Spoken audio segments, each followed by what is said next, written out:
All right, well, besides the fact that I just yelled at you, how are you feeling? I'm feeling really good, thank you. Yeah. How is it different going into this fight week now that you're main event? Um, it's of course there's always a different type of pressure in every single fight. Every single fight has its own pressure. To be honest, I think it's something that we create in our own minds to.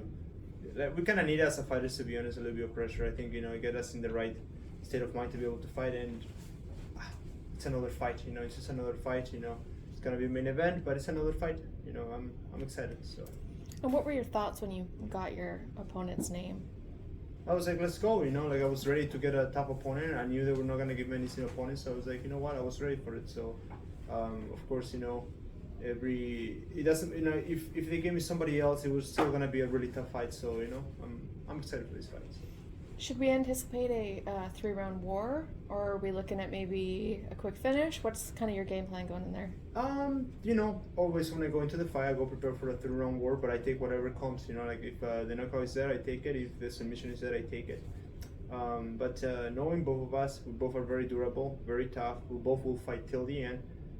More likely a 3-round war will be on the judges' hands. So, but at the same time, I'm very confident on my skills, and I think I can get it done in less than 3 rounds too. So. What are some weaknesses that you've seen in your opponent that you're willing to reveal? I don't know if you want to give away too many secrets, but.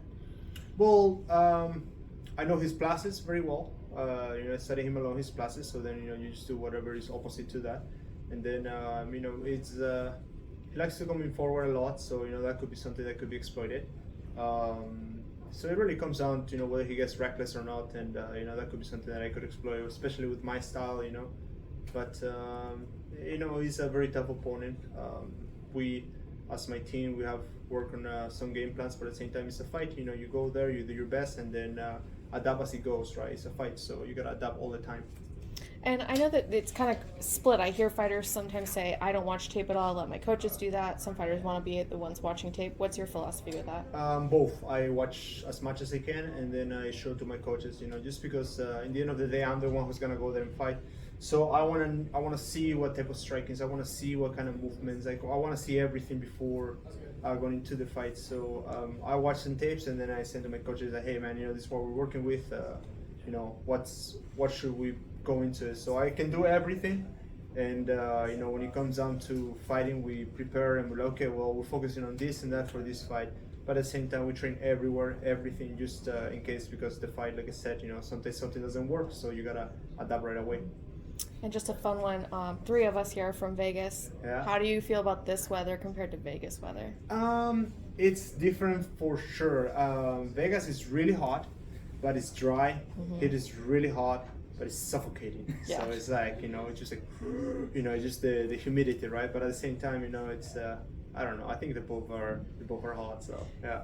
Does it make it easier for weight cutting when it feels like that out there? Like it's easier to sweat out? I don't know. No, not really, because in the end of the day, I'm not gonna go outside and sweat it out. I'm gonna stay inside and go back into the top like I always do. So it really doesn't matter whether it's winter or hot. Now, if you're going to training camp with this heat, then yeah, it helps out because you're sweating a lot more. But at the same time, nowadays, everything is pretty well cooled up, and especially in Vegas where it's super hot, there is AC everywhere, so you really don't feel the heat till you get out of the buildings. So yeah.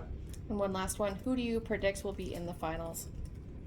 Well, of course, I predict myself, and then I'd like to see Olivia up there too, right? I mean, he's my friend, but so it will be a tough fight in the end, but I would love to see him in the finals. So yeah. Thank you. As a fellow Alex, do you prefer Alex or Alexander? I prefer Alex. Is good. Yeah, Alexander feels too modest, and I like to use Alexander. Probably want to go and conquer something. So. Fantastic. Yeah. So you get 2 former UFC fighters in a row. I guess do you think that just shows the PFL believes in you because they're giving you these names? Yeah, it's like we talk with my coaches, they either don't like me or they love me, right? So no, I'm just joking. But no, I think they do believe in me because, the first fight they gave me in PFL was a tough one. The second one was a very tough one. And then it even went tougher when he got switched out again. So, I do believe they believe in me. I think I can do it too. And I believe in myself as well. So, now we just got to get the job done. Do you hope for your third fight? Do you want that Anthony Pettis fight? I know you're supposed to fight last year. It'd be a third UFC fighter in a row. Like, are you hoping for that fight?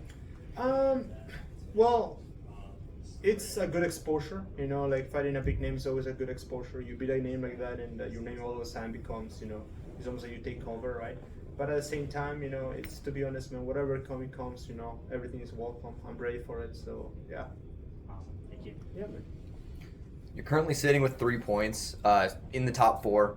Do you think that you need more than just a win, or will 6 points get you into the playoffs this year? I believe that just a win should be good now. Just because the way that the standings are, we all got 3 points. No, never mind. Pettis has 6 points, and then Mafia has 4 points. But PFL did something different this time. They put the winners against winners, so we're gonna completely nullify the points, right? The only one that gets to go through is Pettis with 6 points. And then yeah, so then now the winners get to nullify each other out. So we literally are fighting for a spot already, I believe. And then unless the people that are fighting, the ones that lost the last season, are getting 6 points, which I can see some of them getting just because of matchups. I believe a win should be good enough. Yeah. Awesome, thank you. I was going to ask, obviously, like we said, it's your first main event. You're fighting a guy in Clay Collard who has that name value, that exposure that you just mentioned. Do you think that this is the fight that could really expose the Alexander Martinez name to the common MMA fan? Of course, I mean, you know, every single fight gets to expose a little more, and now this is a big spotlight into it because the main event, fighting a fighter who has defeated 2 big names, Anthony Pettis and then Stephen. And so, like I said, you know, it's yeah, you know, like, so he has some heat carrying with him, and then getting to fights like this is what gets your name out there. Thank you. I wanted to ask, after your victory against Stevie Ray, you actually mentioned, you know, you felt reinvigorated and you were like leveling up your wrestling game. And Collard also, you know, he's known for striking a lot. A lot of people highlight that, but he also wrestled even before he boxed. So I wanted to ask, you know, how do you feel about, you know, Collard's wrestling compared to yours? Like, how comfortable do you feel in that realm? Well, let's just be honest, man. You know, yeah, we all, I think, somehow in this country, like in North America, Canada, or United States, have had a little bit of wrestling, college wrestling, or high school wrestling, or whichever. The thing is, if you gotta keep at it too, and you know, I've been training a lot of wrestling with high-level wrestlers. You know, with Coach Frank Hickman.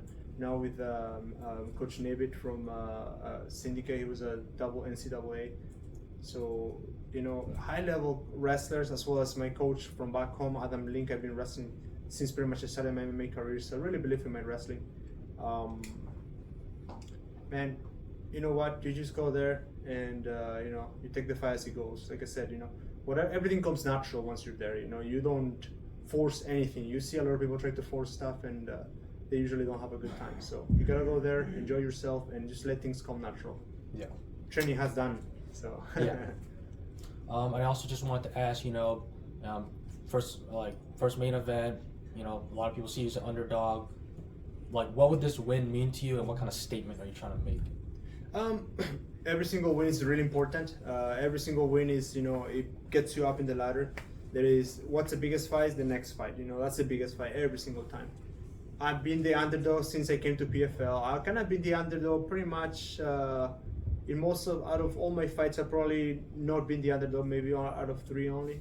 And then after that, I've always been the underdog. So, you know, man, I take that with pride. You know, it's something to, how you say, something to use for your benefit, not something to cry about. You know, so I'm excited, man. You know, like I said, I'm the underdog, but so was I last time, and so was I the one before that, and the one before that. So I've been the underdog all the way since. So I'm excited, man. You know, so underdog fights hard.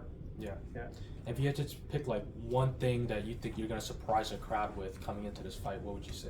I think my striking. You know, I think a lot of people are sleeping on my striking. They think I'm more of a grappler just because, you know, I get to, you know, pull some good stuff with grappling.